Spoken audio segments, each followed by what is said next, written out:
She could barely keep a job. My mom testified against me.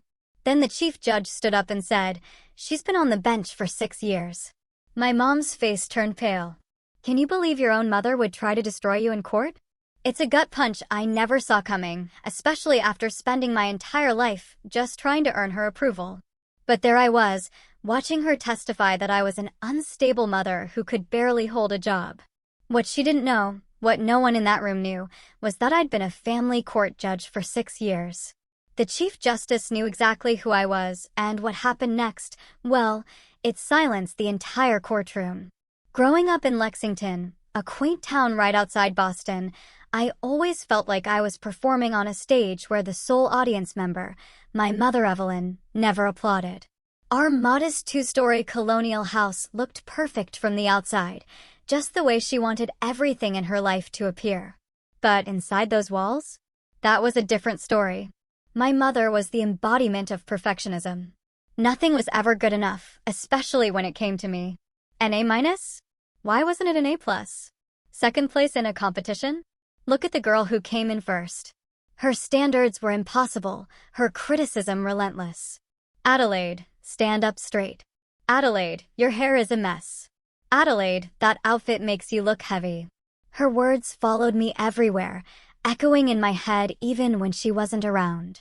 I tried desperately to please her, twisting myself into whatever configuration I thought might finally earn her approval. It never came. My father, James, was the buffer between us. He was a kind man with gentle eyes who would wink at me across the dinner table whenever my mother started one of her critical tangents. "Your mother just wants what's best for you," he'd tell me later, but his eyes held an apology. He loved her, but he saw how her words cut into me. When I was 12, my father had a heart attack driving home from work. His car swerved off the road, hit a tree. He died instantly. I lost my defender, my ally, the only person who made me feel like I was enough just as I was. After his death, my mother changed. Her criticism intensified, as if she needed to compensate for the absence of his gentleness with an extra dose of her harshness. She became obsessed with appearances, with what the neighbors might think, with maintaining the illusion of the perfect family despite our obvious brokenness. "We need to be strong, Adelaide. No one respects weakness." But what she really meant was that she didn't want me to grieve publicly, to show any sign that we were struggling. My tears were relegated to my pillow at night, silent and hidden. School became my refuge. I threw myself into academics with a fervor that surprised even my teachers. If I couldn't earn my mother's approval, I would earn it from everyone else. Each perfect test score, each academic award was a shield I held up against her criticism. They rarely worked. "Sarah Miller's daughter just got into Harvard early decision," she'd say, ignoring my straight-A report card on the table. "And she plays 3 instruments." I didn't play any instruments. I wasn't exceptional in any way that mattered to my mother. But I discovered something during those painful teenage years. I had a passion for justice. It started in debate club, where I found my voice arguing points of ethics and law. It continued when I joined a youth court program and felt, for the first time, like I was exactly where I belonged. When I told my mother I wanted to be a lawyer someday, maybe even a judge, she laughed. Not a kind laugh, but the dismissive kind that made my stomach turn. "Be realistic, Adelaide. Those positions are for people with connections, with pedigrees. Focus on something attainable." In that moment, standing in our kitchen with my future dreams freshly ridiculed, something shifted inside me. Her words, instead of crushing me as they usually did, hardened into a determination that would carry me forward. I would become a judge, not despite what my mother believed about me, but because of it. I would prove her wrong. College applications became my secret rebellion. I applied to 17 schools without telling her about most of them. When the acceptance letters started arriving, including one from Boston University with a partial scholarship, I felt a surge of power. For once, I had options not dictated by her expectations. "Boston University is too expensive," she said dismissively when I showed her the letter. "The community college is perfectly adequate." I went to Boston University anyway. To cover what the scholarship didn't, I worked 3 jobs, Mornings at a coffee shop near campus, evenings at the university library, and weekends as a research assistant for one of my professors. I barely slept. My mother called it stubbornness. I called it independence. Law school applications followed the same pattern. I studied obsessively for the LSAT, scored in the 98th percentile, and earned a spot at Harvard Law. When I called to tell my mother, her response was predictable. Harvard? How do you expect to pay for that? Always reaching beyond your means, Adelaide. I didn't tell her about the scholarship. I didn't tell her about the loans. I didn't tell her about the continuing jobs that would help me make ends meet. I simply said, I'll figure it out, and hung up. Harvard Law School was where I met Thomas. He sat next to me in constitutional law, this tall, thoughtful man with kind eyes that reminded me painfully of my father. Unlike everyone else who seemed to be competing for attention, Thomas asked questions that showed he was actually listening to the answers. He noticed things, including me. You never talk about your family, he observed one night as we studied together in the library. We'd been dating for 3 months by then. Not much to talk about, I replied, keeping my eyes on my textbook. Everyone has a story, he said quietly. That night, I told him about my mother, about her impossible standards and constant criticism, about how I had spent my entire life trying and failing to be good enough. Thomas listened without interrupting. When I finished, he took my hand. She's wrong about you, he said simply. And someday she will realize that. I married Thomas in our final year of law school. My mother attended the small ceremony, her lips pressed into a thin line of disapproval. Are you sure about this? She asked as she straightened my simple dress in the back room of the courthouse where we held the ceremony. Marriage and a career don't mix well. You'll have to choose eventually. I didn't bother responding. I was done trying to convince her of anything. After graduation, Thomas and I both found positions at firms in Boston. His focus was corporate law, mine was family law. I worked 70-hour weeks, determined to distinguish myself. When an opportunity came to clerk for a judge, I leapt at it. The clerkship led to a position as an assistant district attorney, where I specialized in cases involving children. My mother remained unimpressed. Another new job? Can't stick with anything, can you? She commented during one of our increasingly rare phone calls. I stopped telling her about my career progress after that. Let her believe what she wanted. I knew the truth. I wasn't jumping from job to job. I was climbing. When Lily was born 2 years later, my life expanded in ways I hadn't anticipated. This tiny human with Thomas's kind eyes and my stubborn chin became the center of my universe. For the first time, I understood what it meant to love someone unconditionally. I vowed that my daughter would never question her worth the way I had been forced to question mine. Balancing motherhood and my career was challenging. There were nights when I rocked Lily to sleep with one arm while reviewing case files with the other. There were mornings when I showed up to court having slept 3 hours, with baby formula stains on my blazer that I covered with my robe. But I made it work. Thomas and I were partners in every sense, trading off responsibilities and supporting each other's ambitions. When the call came about the judicial appointment, I was changing Lily's diaper. I was 24 years old, one of the youngest judges ever appointed in our district. The committee had been impressed by my work as an ADA, particularly my handling of sensitive cases involving children in crisis. The position was in family court, exactly where I wanted to be. I accepted immediately. That night, Thomas brought home champagne, and we celebrated in our small apartment with Lily babbling happily between us on the couch. Are you going to tell your mother? Thomas asked gently. I considered it. For a moment, I imagined her pride, her realization that she had been wrong about me all along. Then reality reasserted itself. No, I said finally. She'd find a way to diminish it, to make it seem less than what it is. So my mother continued to believe that I was professionally unstable, jumping from job to job, unable to commit to a career path. Meanwhile, I donned a black robe each morning and made decisions that affected the lives of families in crisis. The irony was not lost on me. For 6 years, I served as a judge while my mother remained ignorant of my position. We maintained a distant relationship, obligatory holiday visits, and occasional phone calls that left me drained. She doted on Lily, but couldn't resist criticizing my parenting. She seems very attached to that pacifier. You know that will ruin her teeth. Is that what you're feeding her? No wonder she's so fussy. You work too much. Children need their mother present. I learned to let her words roll off me, protecting both myself and Lily from their sting. What I didn't know was that my mother was collecting these moments, storing them away like ammunition for a battle I didn't yet know was coming.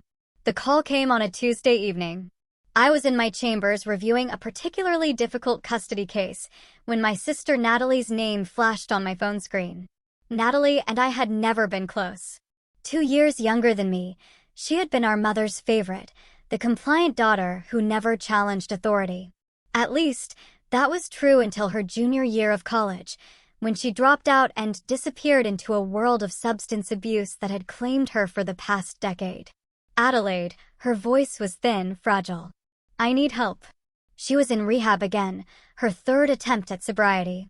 This time, Child Protective Services had intervened. Her children, Emma and Jack, ages 6 and 4, had been found alone in their apartment while Natalie was unconscious from an overdose in the bathroom. She had survived, but her parental rights were in jeopardy. They say I can't have them back until I complete the program and prove I can stay clean, she said, her voice breaking. They're talking about foster care, Adelaide. Please, don't let them put my babies in foster care. I closed my eyes, feeling the weight of what she was asking. Thomas and I had discussed taking in Natalie's children before, during her previous crises, but it had never come to this point. Now it was real. These children, my niece and nephew, whom I had only met a handful of times, needed a home. Let me talk to Thomas, I said. We'll figure something out. Thomas didn't hesitate. Of course, we'll take them, he said that night as we sat at our kitchen table after Lily had gone to bed. They're family. The next morning, I contacted CPS and began the process of applying for temporary custody of Emma and Jack. The social worker seemed relieved that a family member was stepping forward. The children had been in emergency foster care for 3 days, frightened and confused. There's just one thing, the social worker mentioned near the end of our call. Your mother has also filed for custody. The words hit me like a physical blow. My mother, the woman who had criticized every parenting choice I had ever made, wanted to take on 2 traumatized children. It made no sense. Are you sure? I asked stupidly. Yes, Evelyn Peterson filed yesterday. She said she's the maternal grandmother and believes the children would be better off with her. A cold feeling settled in my stomach. This wasn't about Emma and Jack. This was about control, about proving that she, not I, knew what was best for children. It was the ultimate statement of her lack of faith in me as a mother. I tried calling her immediately, but she didn't answer. Instead, she sent a text, "We will let the courts decide what is best for the children." The courts? My domain. Except that I couldn't preside over a case involving my own family, and my mother knew that. What she didn't know was that I would be appearing in court, not as a judge, but as a petitioner for custody, revealing my profession in the process. The first mediation session was scheduled for the following week. I took personal leave from my judicial duties, citing a family emergency. The Chief Justice, Morgan Thompson, was understanding. She was a mother herself and had been a mentor to me since my appointment. Take whatever time you need, she said. Family comes first. I arrived at the mediation room to find my mother already seated, her posture rigid, her face set in that familiar expression of disapproval. She wore a navy blue suit that looked new, her hair freshly colored and styled, every detail calculated to project the image of a capable, responsible grandmother. "Hello, Mother," I said, sitting across from her. "Adelaide," she nodded slightly. "I assume you understand why I had to do this." "Actually, no, I don't understand at all. Thomas and I are perfectly capable of caring for Emma and Jack." She gave a small, dismissive sniff. "You've always put your career first. These children need stability, attention, proper guidance. They need someone who will be present." The mediator, a kind-faced woman named Patricia, entered before I could respond to this insult. She explained the process and asked us each to state our case for why we should have custody of the children. I spoke of our home, with its spare bedroom that could easily accommodate both children. I talked about Lily, who was excited to meet her cousins. I explained that Thomas and I had flexible work arrangements that would allow us to be available for the children while maintaining our careers. Then my mother spoke, and I felt the ground shift beneath me. My daughter, she began, her voice dripping with concern, has never been able to maintain stability in her life. She jumps from job to job, never settling, always chasing the next opportunity. Her husband works long hours, and she leaves her own daughter with a nanny most days. These traumatized children need constant care and attention, which I am prepared to provide. I am retired with a comfortable home and savings. I can dedicate myself to them fully. The mediator looked at me. Would you like to respond to your mother's characterization of your employment history? I opened my mouth, then closed it. A part of me wanted to shout the truth. I am a judge. I have held the same position for 6 years. But another part, the wounded child still seeking approval, couldn't form the words. Instead, I said, my employment is stable. I can provide documentation. My mother smiled thinly. We'll see. The mediation ended without resolution. As we left, my mother touched my arm, stopping me in the hallway. I'm doing this for the children's sake, she said. You must see that they would be better off with me. No, Mother. What I see is that you have never believed in me, and this is just one more way to prove it. Her eyes narrowed.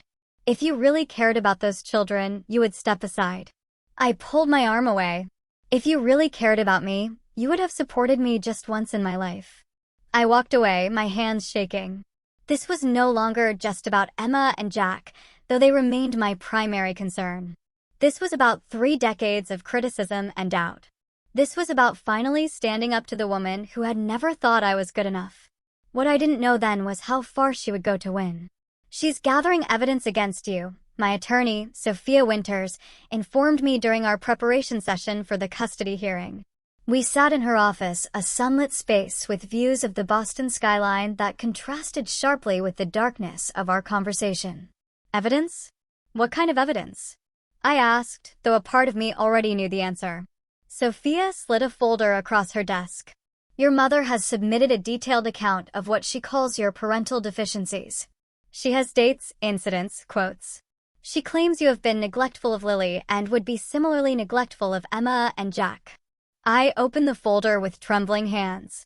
Inside were pages of meticulously documented criticisms, spanning from Lily's birth to our most recent family gathering 3 months ago.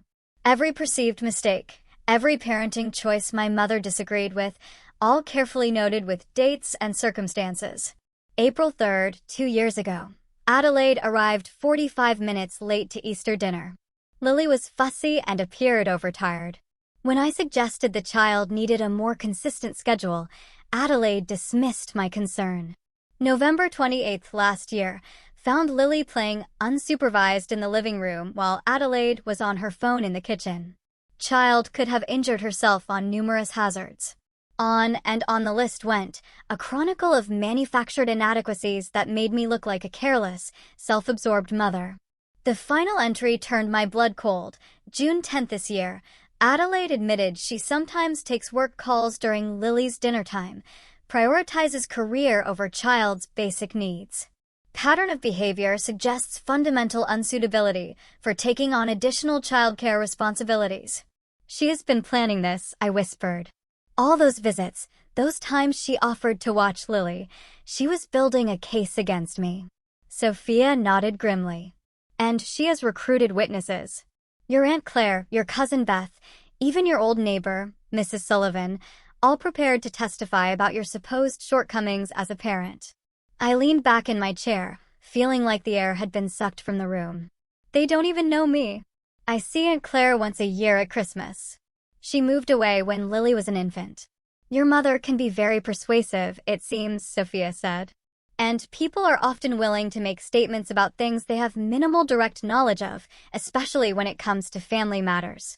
My phone buzzed with a text from Thomas. Home with Lily. Social worker just left after home evaluation. Went well, I think. Love you. At least that was something. Our home was clean, safe, and child-friendly. We had already prepared the room for Emma and Jack with twin beds, colorful bedding, and age-appropriate toys. The social worker had seemed impressed with our preparation and Lily's obvious happiness and well-being. What about my job? I asked Sophia. She keeps saying I jump from job to job. When the truth comes out that I've been a judge for 6 years, that is actually our strongest counterpoint. Sophia confirmed. The revelation about your career stability and position will significantly undermine her credibility. But Adelaide, I have to ask, why did you never tell her about being a judge? I stared out the window, at the city below, considering the question. At first, it was because I knew she would find some way to diminish it, to make it seem less than what it was. Then, as time passed, it became, I don't know, a boundary. The one part of my life she couldn't criticize because she didn't know about it. Sophia nodded, understanding in her eyes. Well, she is about to find out in the most public way possible. The hearing is scheduled for next week, and Judge Thompson will be presiding. Morgan? But she knows me. Exactly. When your mother claimed you were unstable professionally, the clerk recognized your name and brought it to Judge Thompson's attention. She specifically requested to take the case. A small spark of hope flickered inside me. Morgan Thompson was fair and principled. She wouldn't show favoritism, but she would ensure the truth came to light. That evening, as Thomas and I sat on our back porch after putting Lily to bed, I showed him my mother's documented list of my failures. This is insane, he said, his voice tight with anger. These are completely normal parenting moments twisted to sound neglectful. Being late to Easter dinner makes you an unfit mother? Taking a work call during dinner occasionally means you don't care about your child? By these standards, no parent would qualify as adequate. I leaned against his shoulder, exhausted. She has always been like this. Nothing I do is ever good enough, but I never thought she would go this far. We will fight this, Thomas said firmly. And we will win. The truth is on our side. But as the hearing approached, my confidence wavered. Rumors were spreading through the legal community about the case. Colleagues looked at me with curiosity or pity. I had taken a leave of absence from my judicial duties, but the courthouse was still my workplace, and now it would be the stage for this painful family drama. 2 days before the hearing, Thomas found me sitting on the floor of what would be Emma and Jack's room, surrounded by children's books, crying silently. Adelaide, he said, sitting beside me and taking my hand. Talk to me. What if she's right? I whispered. What if I'm not good enough? What if I can't give these children what they need? Thomas took my face in his hands, forcing me to look at him. Listen to me. You are an exceptional mother to Lily.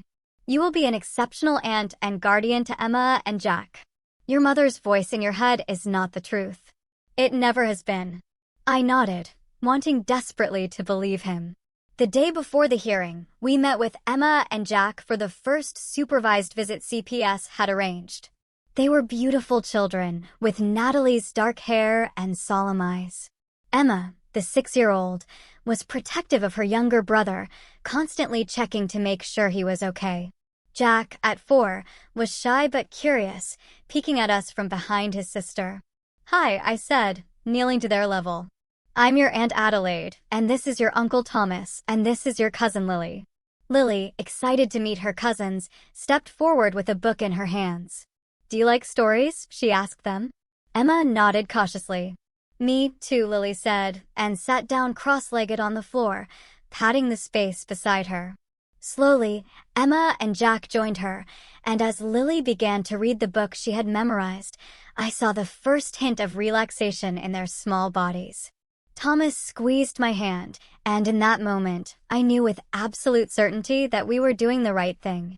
These children belonged with us as part of our family, and I would fight with everything I had to make that happen. That night I couldn't sleep.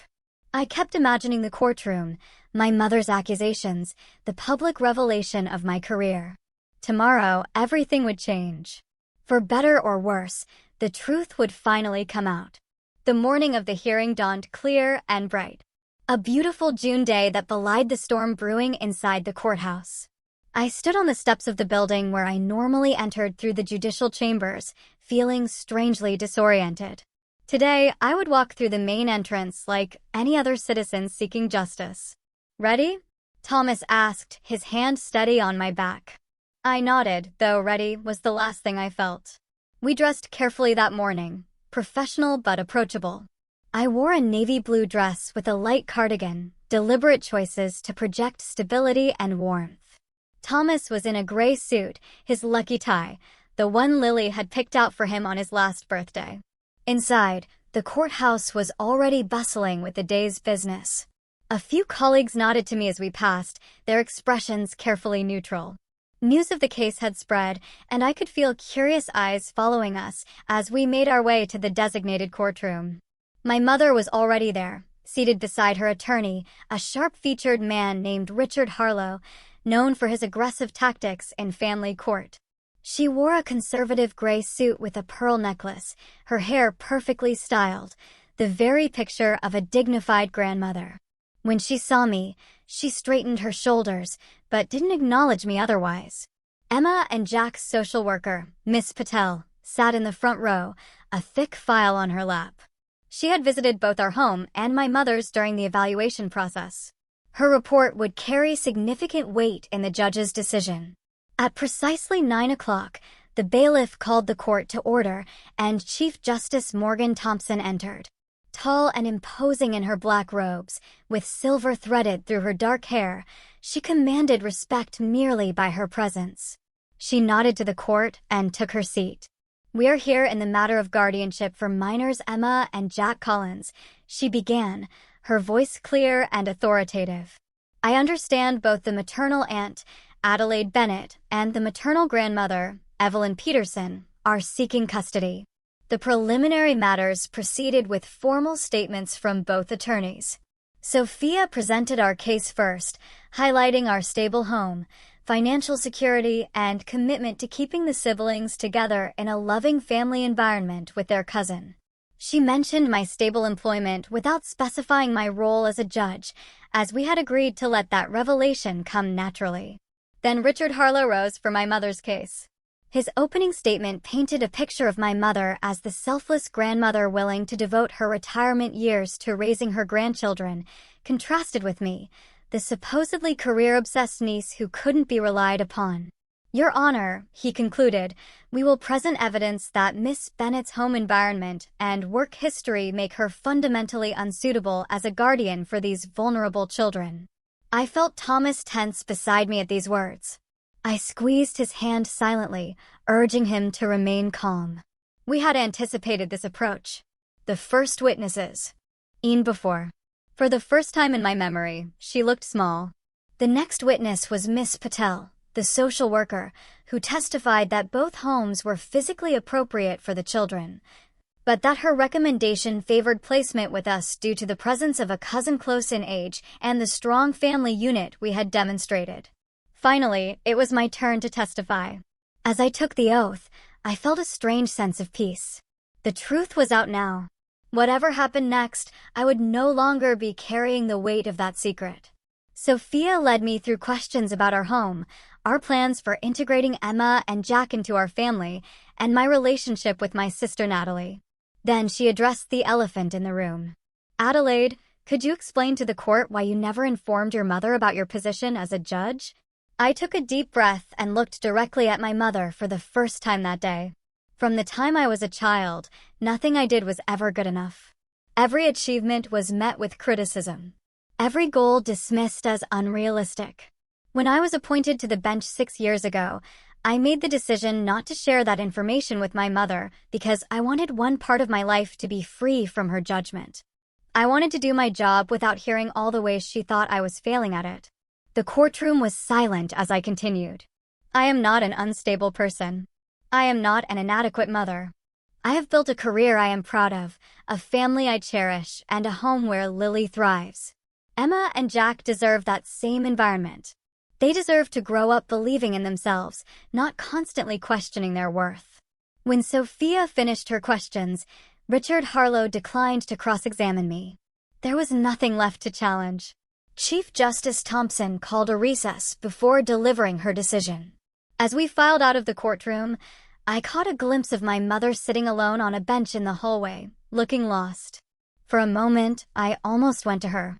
Then Thomas touched my arm, and we walked outside to breathe in the fresh air and prepare for whatever came next. The courtroom seemed more crowded when we returned after the recess, word having spread about the dramatic revelation. I kept my eyes forward as we took our seats, avoiding the curious glances from spectators. Thomas sat beside me, his steady presence a comfort as we awaited the Chief Justice's decision. My mother entered last, her attorney guiding her to their table. She looked diminished somehow, her earlier confidence replaced by a stiff uncertainty. When our eyes briefly met, she quickly looked away, a gesture that spoke volumes about how the power dynamic between us had shifted. Chief Justice Thompson returned to the bench, her expression unreadable as she settled into her chair and arranged the papers before her. The courtroom fell silent in anticipation. After careful consideration of all testimony and evidence presented today, she began, "I have reached a decision in the matter of guardianship for Emma and Jack Collins." She outlined the factors considered: the stability of both households, the relationship with the children, the support systems in place, and the recommendations of the social worker. I held my breath, feeling Thomas's hand tighten around mine. While I recognize Mrs. Peterson's genuine desire to care for her grandchildren, I find that placement with Adelaide and Thomas Bennett provides the most beneficial environment for the children at this time. The presence of a cousin close in age, the demonstrated parenting capabilities, and the strong recommendation of the social worker all support this decision. Relief flooded through me, so powerful that for a moment I couldn't hear anything else the judge was saying. We had won. Emma and Jack would be coming home with us. Additionally, Chief Justice Thompson continued, "I am ordering a visitation schedule that includes regular contact with Mrs. Peterson, recognizing the importance of maintaining that grandparent relationship. The details of this schedule will be worked out with the assistance of family services."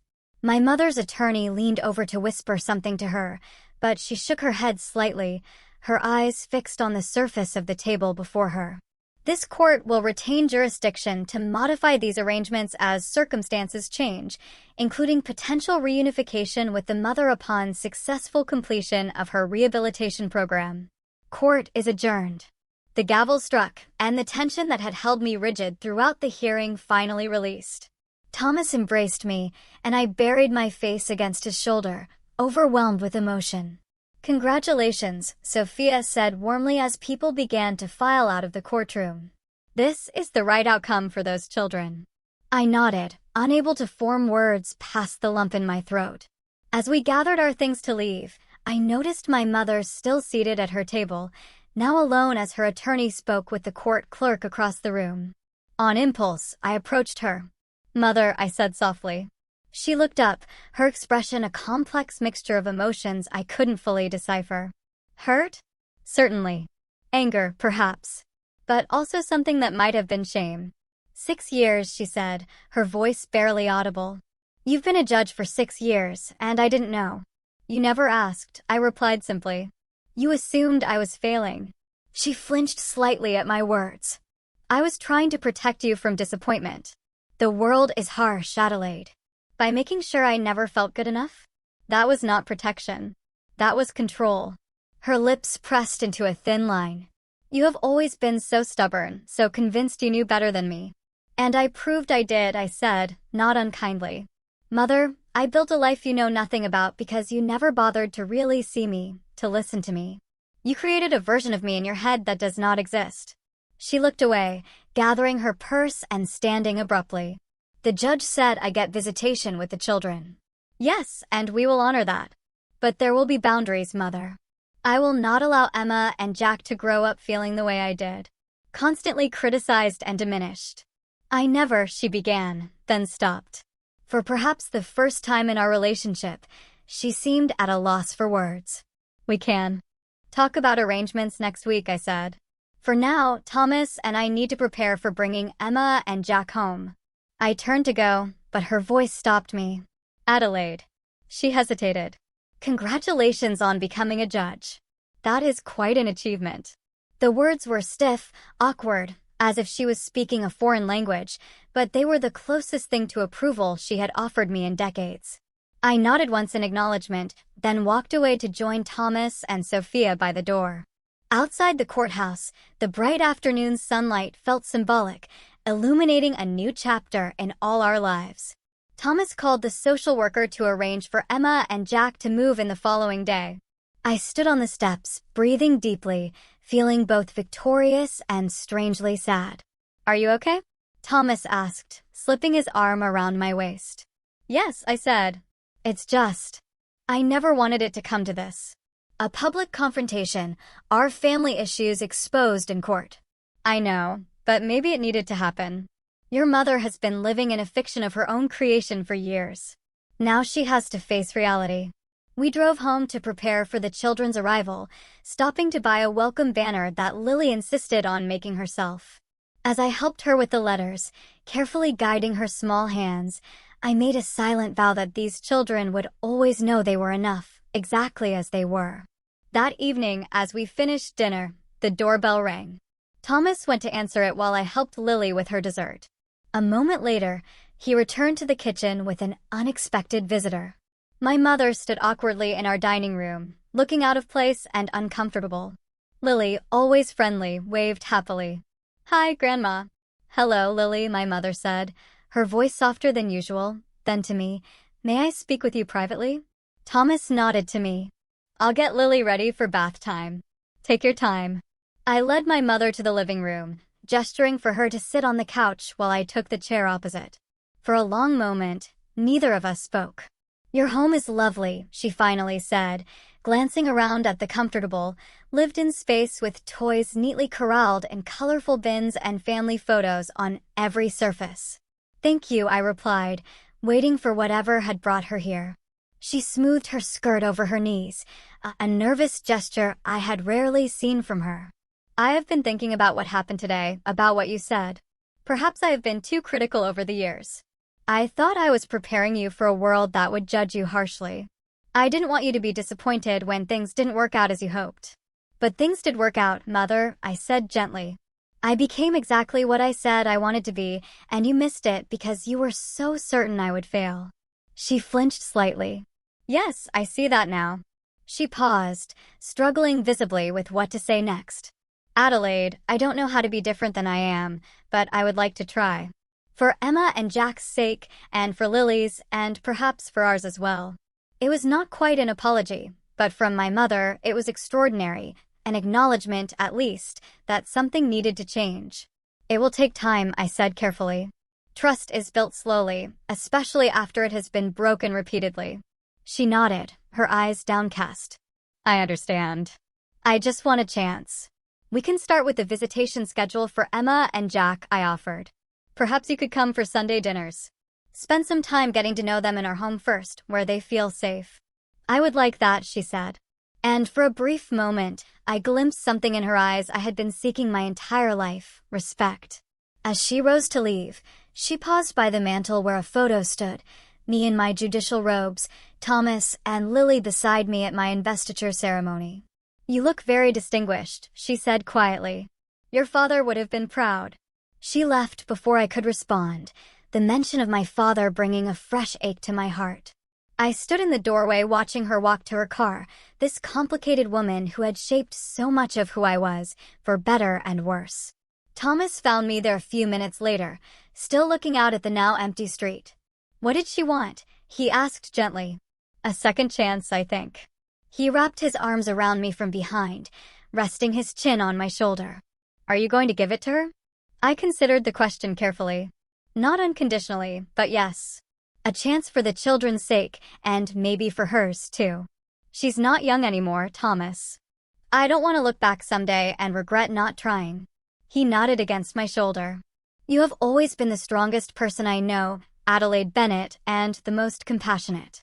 That night, as I checked on Lily one last time before bed, watching her peaceful sleep in the glow of her nightlight, I thought about the legacy we pass to our children.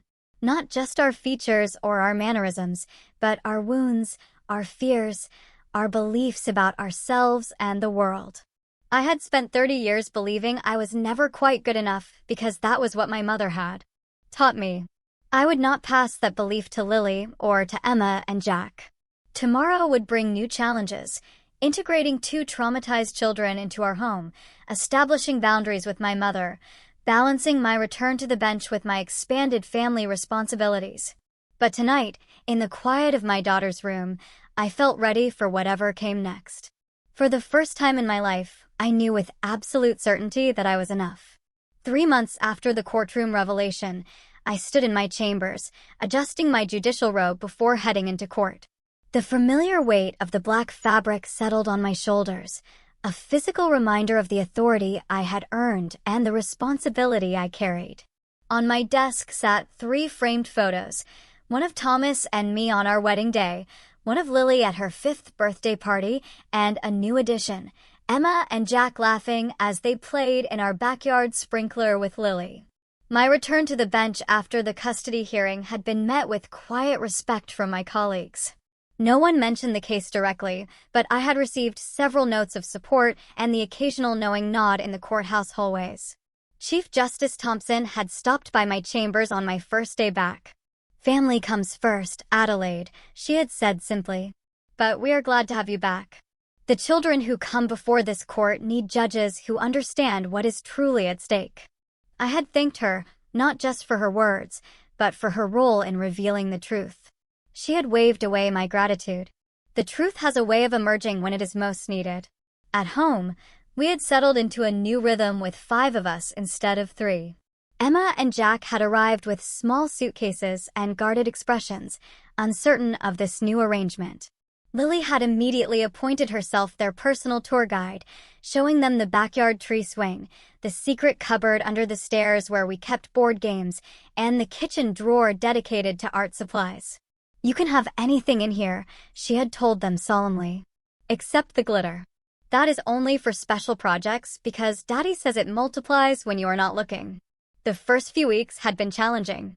Jack had nightmares that sent him screaming into wakefulness, his small body shaking with terror until one of us could reach him. Emma, protective and watchful, had initially insisted on supervising every interaction between her brother and us, as if she didn't quite trust that we would take proper care of him. Thomas and I had established a stable routine, understanding that consistency would help them feel secure. Bedtimes, meals, playtimes, all followed a predictable pattern. Slowly, the children began to relax. Jack's nightmares became less frequent. Emma started to play more and supervise less. They began to feel like part of our family rather than visitors in our home. Natalie called weekly from rehab, her voice stronger each time. She spoke to her children with a combination of love and regret that broke my heart. "I'm getting better," she told them. "Aunt Adelaide and Uncle Thomas will take good care of you until I can." I had visited her twice, seeing for myself the progress she was making. This time felt different from her previous attempts. This time, there was real hope for her and for all of us.